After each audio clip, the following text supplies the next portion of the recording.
Pinarangalan ng Cotabato City Police Office ang kabayanihan at dedikasyon ng Cotabato City PNP sa kanilang ipinakitang serbisyo sa naganap na mass rallies.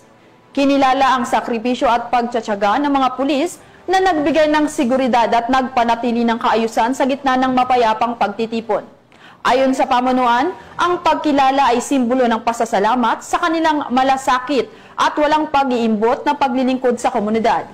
Ang report mula kay Patrolwoman Maricris Algabre.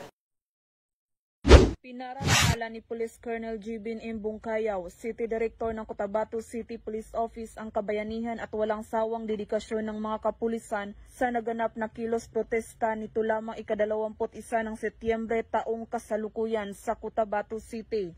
Sa pamamagitan ng kanilang mataas na pagtitimpi at profesionalismo, na pangalagaan ng ating mga pulis ang konstitusyonal na karapatan sa mapayapang pagtitipon habang naiwasan ang anumang hindi kanais-nais na pangyayari. Sa kabila ng mga hamon, nanindigan ang ating kapulisan upang mapanatili ang kapayapaan at kaayusan at masiguro ang kaligtasan ng lahat ng lumahok at ng buong komunidad.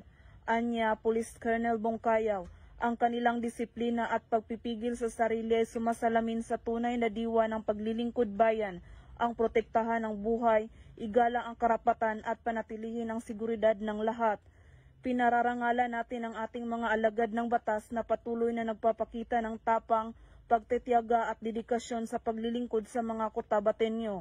Ang mga kapulisan ay tunay na maituturing bayani sa ating bansa, isang pagpupugay sa ating mga bayani sa PNP, tagapangalaga ng kapayapaan at seguridad ng sambayanan. Mula rito sa Rio ng Bangsamoro, ako ang inyong Police News Network Correspondent, Patrolwoman Maricris Algabre, alagad ng batas, tagataguyod ng balitang pulis.